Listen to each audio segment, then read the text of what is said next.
North Bengal ইউনিভার্সিটির আন্ডারে যতগুলো কলেজ রয়েছে তাদের সিলেবাস একই, এবং যারা উচ্চ মাধ্যমিকের পর সোসিওলজি বিষয়টা মাইনর বা মেজরে নিয়েছো তাদের জন্য আজকের এই ভিডিওটা ভীষণ ইম্পর্টেন্ট। কারণ আজকে আমি ইউনিট থেকে মোস্ট ইম্পর্টেন্ট দুটো কোশ্চেন দেবো, যেই কোশ্চেন থেকে তোমাদের কিন্তু পরীক্ষা আসতেই চলেছে। এটা এখনই লিখে নাও, যদি না আসে তাহলে আমাকে এসে জানাবে। মানে 100% কমন কোশ্চেন্স নিয়ে আজকে আলোচনা করব, যেই কোশ্চেনগুলো তোমাদের 6 বা 12 এই দুটো নাম্বারে কিন্তু আসতে পারে, 6ও আসতে পারে 12ও আসতে পারে। আজকে যে দুটো কোশ্চেনের মধ্যে আমি একটা কোশ্চেনের অ্যান্সার নিয়ে আলোচনা করব, যেই কোশ্চেনটা সবচেয়ে বেশি ইম্পর্টেন্ট, মানে 5 স্টার দিয়ে রাখো এই কোশ্চেনটা।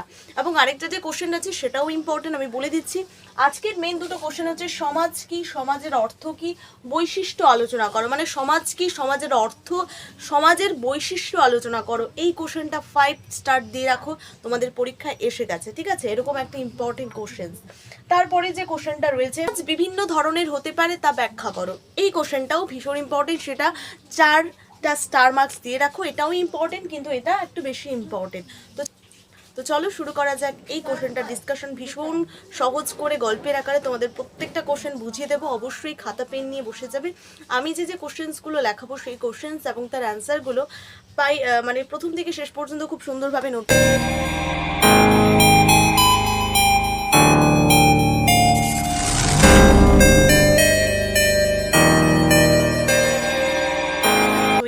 কারণ ফার্স্ট আমরা কোশ্চেনটা লিখে নিয়েছি যে সমাজ কি, সমাজের অর্থ এবং বৈশিষ্ট্য আলোচনা করো। এই যে কোশ্চেনটা আমি লিখে নিয়েছি।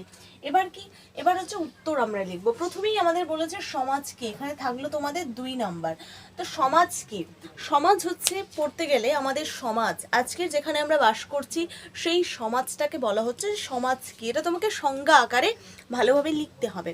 তো মেনলি মানুষ হচ্ছে সামাজিক জীব। কেন? কারণ মানুষ সমাজবদ্ধভাবে বসবাস করে, তাই না? মানুষ সামাজিক জীব, সে সমাজের একটা অংশ এবং সে সমাজবদ্ধভাবে বসবাস করছে। দেখ, মানুষ একা কখনোই বসবাস করতে পারে না, অনেকগুলো মানুষ মিলে একত্রিতভাবে বসবাস করছে। তো মানুষ কি সামাজিক জীব, কারণ মানুষ সমাজবদ্ধভাবে বাস করে। এইভাবে বসবাস করতে করতে দেখ, আমি যেখানে রয়েছি, আমি যেখানে বাস করছি, সেই বাস করতে করতে দেখবি আশেপাশের মানুষগুলোর সঙ্গে আমাদের যে একটা বন্ধুত্ব সুলভ আচরণ বা বন্ধুত্ব বা সহযোগিতা বা নির্ভরশীলতার একটা সম্পর্ক গড়ে উঠছে। দেখ, আমাদের পাশের বাড়ি যদি কোনো রকম কিছু প্রবলেম হয় তাহলে দেখবি যে আমি গিয়ে সেখানে হাজির হয়েছি, বা আমাদের বাড়ির যদি কোনো প্রবলেম হয় সে এসে আমাদের বাড়িতে আমাদের হেল্প করছে।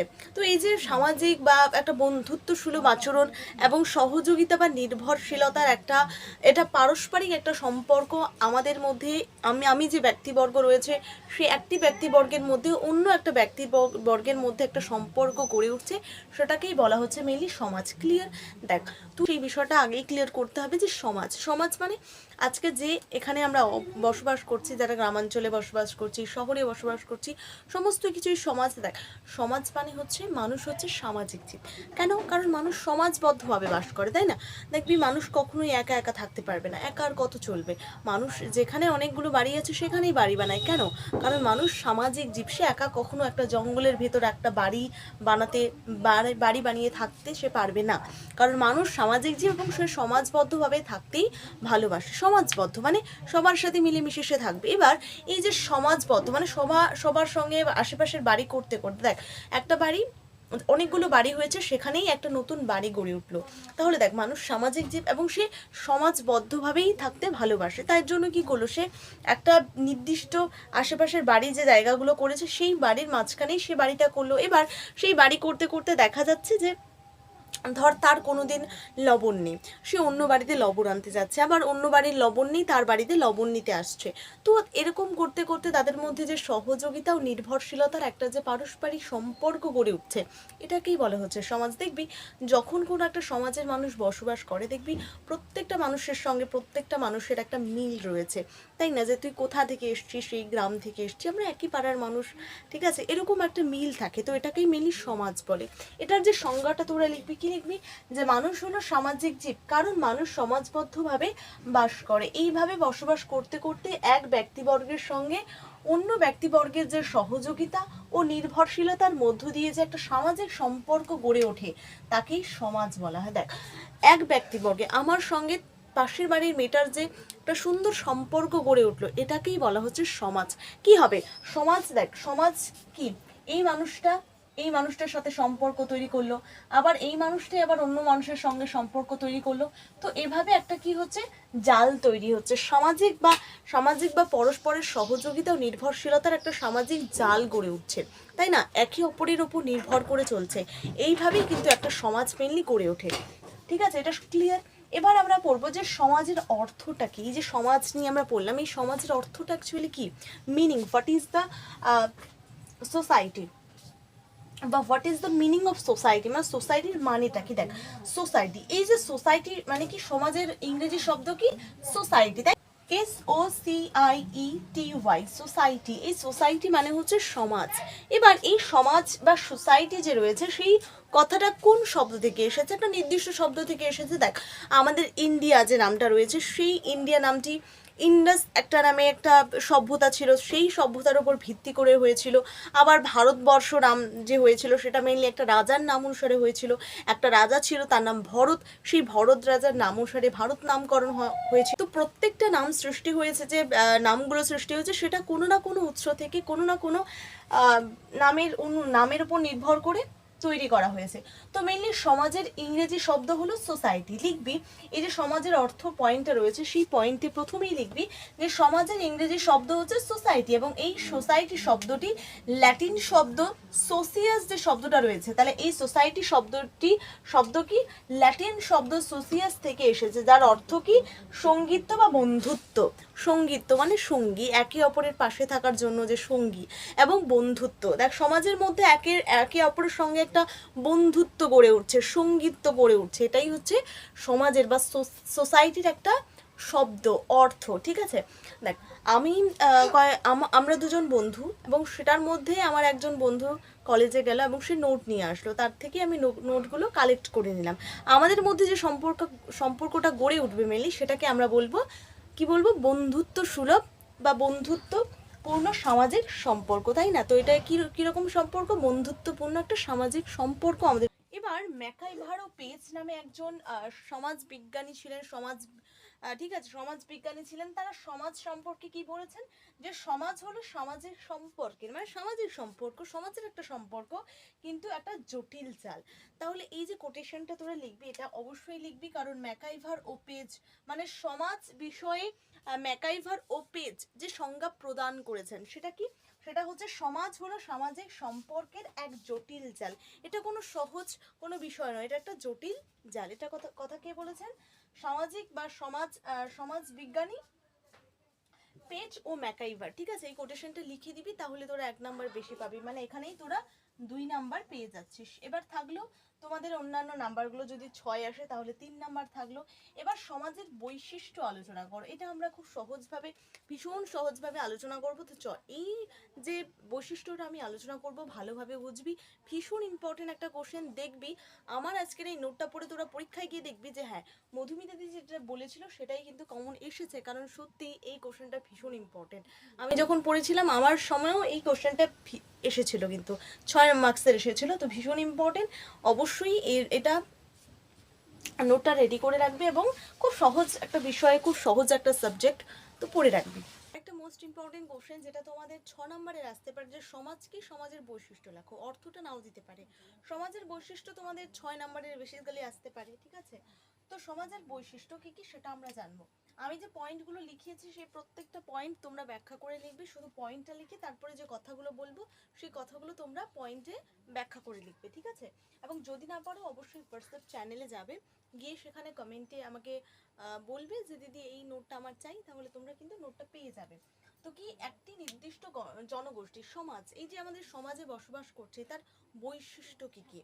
ঠিক আছে, একটা আপেলের বৈশিষ্ট্য কি কি, সেটা দেখতে লাল লাল কালারের হবে, তার মধ্যে বীজ থাকবে, তাই তো, সেটা খেতে অনেক মিষ্টি হবে, সেরকম হচ্ছে বৈশিষ্ট্য। সমাজের অনেকগুলো বৈশিষ্ট্য রয়েছে, যেটা কি একটি নির্দিষ্ট জনগোষ্ঠী, কি একটি নির্দিষ্ট জনগোষ্ঠী। দেখ সমাজ একটা নির্দিষ্ট জনগোষ্ঠী না থাকলে সমাজ গড়ে উঠতে পারবে না, মানুষ যদি না থাকে সেখানে সমাজ গড়ে উঠতে পারবে না, কারণ সমাজ গঠিত হয় অনেকগুলো মানুষ একত্রিত হয়ে। এবার তাহলে সমাজ কি একটা নির্দিষ্ট জনগোষ্ঠী, তাহলে সমাজের প্রথম বৈশিষ্ট্য একটি নির্দিষ্ট জনগোষ্ঠী। এখানে কি লিখবে, পয়েন্টে হাইপেন দিয়ে লিখবে যে সমাজ একটি নির্দিষ্ট জনগোষ্ঠী ছাড়া গড়ে ওঠা সম্ভব নয়। তাই সমাজের একটি অন্যতম বৈশিষ্ট্য হচ্ছে সমাজ একটি নির্দিষ্ট জনগোষ্ঠী। তারপরে কি 2 নাম্বার, যে সমাজ হলো একটি সামাজিক সংগঠন। দেখ এটাও একটা কিন্তু সামাজিক সংগঠন।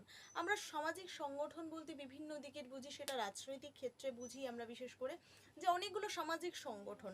তো এই যে সামাজিক সংগঠনগুলো রয়েছে, এটা সব থেকে, সমাজ হলো একটি সামাজিক সংগঠন, এটাও একটা সংগঠন, কিন্তু এটা সব থেকে প্রাচীন সংগঠন। দেখ আগের সব থেকে যে সভ্যতাগুলো আমরা দেখতে পাই, হরপ্পা সভ্যতা, মহেঞ্জোদারো সভ্যতা, সিন্ধু সভ্যতা, এই সভ্যতাগুলো থেকেই কিন্তু কি হয়েছে, একটা সামাজিক সংগঠন এবং একটা প্রাচীন সংগঠন। এই সমস্ত কিছু যে সংগঠনগুলো রয়েছে, তার মধ্যে সব থেকে মোস্ট বা প্রাচীন যে সংগঠনটা রয়েছে সেটা হচ্ছে সমাজ। তাহলে সমাজ হলো একটা সামাজিক সংগঠন তো বটেই, এটা একটা সামাজিক সংগঠন। তাহলে সমাজের অন্যতম একটি বৈশিষ্ট্য কি, এটা হলো একটা সামাজিক সংগঠন। এবং সমাজ হলো সব থেকে প্রাচীন সামাজিক সংগঠন, কারণ এটা সব থেকে বেশি পুরনো। সে হরপ্পা সভ্যতা, সিন্ধু সভ্যতা, সেগুলোতেও কিন্তু সমাজ দেখা গিয়েছে। তাই সমাজ, এখনকার যে আমরা সমাজে বাস করছি সেটাই যে শুধুমাত্র সমাজ সেটা কিন্তু নয়। তখনকার সময়ও মানুষ কি করতো, অনেক মানুষ একত্রিতভাবে বসবাস করত, একে অপরকে সহযোগিতা করত, একে অপরের উপর নির্ভর করে চলতো। তাই সমাজ হচ্ছে একটি প্রাচীন সামাজিক সংগঠন। মূর্ত প্রকৃতির। এই যে সমাজে যে আমরা বাস করি সেটাকে আমরা দেখতে পাই না। কপালে কি লেখা থাকে যে এ ওর মেয়ে হয়, এ ওর মা হয়, এ ওর দিদি হয়, সমস্ত দেখা থাকে না। এবং এটা হচ্ছে কি বিমূর্ত। বিমূর্ত মানে যেটা আমরা স্পর্শ বা দেখতে পারি না, এবং মূর্ত মানে যে জিনিসগুলোকে আমরা দেখতে পারি সেটা হচ্ছে বিমূর্ত। দেখ দুর্গা ঠাকুরটা যে রয়েছে তার প্রতিচ্ছবি আমরা কিন্তু দেখতে পারি, কিন্তু দুর্গা ঠাকুর সত্যিই আছে কিনা বা সে কি দেখছে কি খাচ্ছে কিনা সেই জিনিসগুলো আমরা দেখতে পারি না। ঠিক আছে, তো সেটা হচ্ছে বিমূর্ত প্রকৃতির। ঠিক আছে, সেটা হচ্ছে বিমূর্ত প্রকৃতির। সমাজও হচ্ছে একটা বিমূর্ত প্রকৃতির, এবং সেটা কি, সমাজ হলো একটা বিমূর্ত প্রকৃতির। পয়েন্টে লিখে ব্যাখ্যায় কি লিখবি, যে সমাজের অন্যতম একটি প্রধান বৈশিষ্ট্য হচ্ছে সমাজ হলো বিমূর্ত প্রকৃতির, কারণ সমাজকে কখনো স্পর্শ বা সরাসরি দেখতে পাওয়া যায় না, এই জন্য সমাজ হলো বিমূর্ত প্রকৃতির। 4 নম্বর পয়েন্ট যে আছে সেটা কি, যে পারস্পরিক সহযোগিতা ও নির্ভরশীলতা। দেখ একটা সমাজের মানুষ যখন কিভাবে গড়ে ওঠে, একে অপরের উপর নির্ভর করে, একে অপরের সঙ্গে সুন্দর একটা সম্পর্ক বা আমি যদি কোনো মানুষকে সাহায্য করি তবেই সে আমাকে সাহায্য করবে, এইভাবে আমাদের মধ্যে একটা সম্পর্ক গড়ে উঠবে। তো তার উপর এবার আমার যখন কোনো বিপদ হবে তার উপর আমি নির্ভর করব, সে আমাকে হেল্প করবে। তো এইভাবে একটা মেনলি সমাজ গড়ে ওঠে। তো সমাজের সব থেকে মেইন যেটা বৈশিষ্ট্য বা প্রধান বৈশিষ্ট্য সেটা হচ্ছে সহযোগিতা ও নির্ভরশীলতা। এই সহযোগিতা এবং নির্ভরশীলতা, আমি তার উপর নির্ভর করব না, আমি তাকে কোনো রকম সাহায্য করব না, এরকম করলে কিন্তু কখনোই একটা সমাজ গড়ে উঠতে পারবে না। তাই সমাজের একটি প্রধান বৈশিষ্ট্য হচ্ছে সহযোগিতা এবং নির্ভরশীলতা। একটি সমাজ গড়ে উঠতে গেলে সহযোগিতা ও নির্ভরশীলতা কিন্তু ভীষণ পরিমাণে প্রয়োজন। সামাজিক সহযোগিতা ও নির্ভরশীলতা ছাড়া সমাজ গড়ে উঠতে পারে না। এই পয়েন্টটার ব্যাখ্যায় তোরা লিখে দিবি। লাস্ট যেটা রয়েছে অভিন্নতা বোধ। দেখ ভিন্ন মানে আলাদা, ভিন্ন মানে আলাদা। দেখবি সাদা কালো হলুদ এই যে ড্রেসগুলো রয়েছে এগুলো কি ভিন্ন, কারণ কি এগুলোর কালারিং আলাদা, এগুলো ভিন্ন টাইপের। এবার আমরা বলি তার বিপরীত শব্দ কি, অভিন্ন। ভিন্ন মানে আলাদা এবং অভিন্ন মানে যেটা আলাদা নয়। তো এটা কি ভিন্ন প্রকৃতি বা ভিন্নতা বোধ। অভিন্নতা বোধ মানে যেটার মধ্যে কোনো রকম আলাদা কোনো কিছু নেই, একই, সব কিছু একই, সেটা হচ্ছে অভিন্নতা বোধ। এই যে অভিন্নতা বোধ মানে কি, দেখ যে সমাজে আমরা বসবাস করছি বা যে অঞ্চলে তুই বসবাস করছিস, বিশেষ করে গ্রামাঞ্চলে দেখা যায় বা শহরের দিকেও কিন্তু দেখা যায়, বিশেষ করে গ্রামের দিকটা যদি আমি দেখি, যে গ্রামের কি হয়, যখন যে সমাজে মানুষ বা যে গ্রামে একটা নির্দিষ্ট গ্রামে যত মানুষ বসবাস করে তাদের সংস্কৃতি, তাদের কালচার, তাদের যে আচার অনুষ্ঠান, পোশাক পরিচ্ছদ, খাবার দাবার সমস্ত কিছু একই। দেখতে পাবি যে দুর্গাপুজো যে হয় সেটা একটা নির্দিষ্ট গ্রামে যে সময় পুজোটা হয়, দেখবি সবাই পুজোর থালা নিয়ে পুজো দিতে যাচ্ছে। তো তাদের একটা কালচার, সংস্কৃতি। দেখবি যারা গ্রামের মানুষ কিন্তু সেরকম টাইপের পোশাক আশাক পরে না, তারা খুব সাধারণ সহজলভ্য পোশাক পরে। তো তাদের মধ্যে একটা মিল আছে, তাই না? গ্রামের মানুষ, অধিকাংশ মানুষ এই সাধারণ পোশাকই পরে। এবারে তাদের মধ্যে সাধারণ কিছু খাবার, শুধুমাত্র একটা বাড়িতেই যে শুধুমাত্র সাধারণ খাবার সেটা কিন্তু নয়। পরপর দেখবি যে গ্রামের পুরো বাড়িতে, মানে যতগুলো বাড়ি রয়েছে সে প্রত্যেকটা প্রত্যেকটা বাড়িতে তাদের খাবারের দিক থেকে, পোশাকের দিক থেকে, আচার অনুষ্ঠানের দিক থেকে, চিন্তা ভাবনার দিক থেকে তুই ভেবে দেখ যে সেই সমাজে যারা বসবাস করে তাদের যে কৃষিকাজ যে করে, দেখবি যখন কৃষিকাজ করতে হয় প্রত্যেকটা মানুষের মধ্যে একটা চিন্তা যে এবার এই কৃষিটা করতে হবে বা এই ফসলটা লাগাতে হবে, প্রত্যেকটা মানুষের একই চিন্তা ভাবনা কিন্তু জেগে ওঠে। তো তাদের চিন্তা ভাবনার দিক থেকে, পোশাক পরিচ্ছদের দিক থেকে, এছাড়া তাদের খাদ্যাভ্যাসের দিক থেকে, আচার অনুষ্ঠানের দিক থেকে, রীতিনীতির দিক থেকে বা ধর্মীয় দিক থেকে তাদের সমস্ত কিছু কিন্তু অধিকাংশই কি পাওয়া যায়, মিল খুঁজে পাওয়া যায়, তাই না? যে সমাজে তোরা দেখবি যে কোনো সমাজে তোরা যাচ্ছিস বা কোনো পরিবারে তোরা নতুন যাচ্ছিস, দেখবি আশেপাশের আর 10টা পরিবার একই রকম, তাদের খাদ্যাভ্যাস, তাদের কথাবার্তা, দেখবি কথাবার্তা বা ভাষার বাচনিক বিকাশের ক্ষেত্রেও তাদের অনেকটা মিল রয়েছে। দেখবি যে যারা যে অঞ্চলে বসবাস করে তাদের ভাষাটা দেখবি মিল আছে। শহরের দিকে গেলে সেখানে বাংলা ভাষা বলে, এবারে আমি যদি অন্য কোনো দেশে যাই সেখানে দেখবি আলাদা ভাষা বলে। তো এটাই তো সমাজ। তো সমাজের মধ্যে মানুষদের মধ্যে যে ভাষাগত, চারিত্রিকগত, এছাড়া চিন্তাগত, মানে এই সমস্ত দিক থেকে পোশাক আচার, খাদ্যাভ্যাস, এই সমস্ত কিছুর কি থাকে, মিল থাকে। তাই সমাজের একটি অন্যতম বৈশিষ্ট্য হচ্ছে অভিন্নতা বোধ, মানে তাদের মধ্যে আলাদা কিছু নেই, সমস্ত কিছু একই। ঠিক আছে, এই যে 5টা পয়েন্ট আমি তোদের দিলাম, সেই প্রত্যেকটা পয়েন্ট বুঝতে পারছিস কিনা অবশ্যই কমেন্টে জানাবি।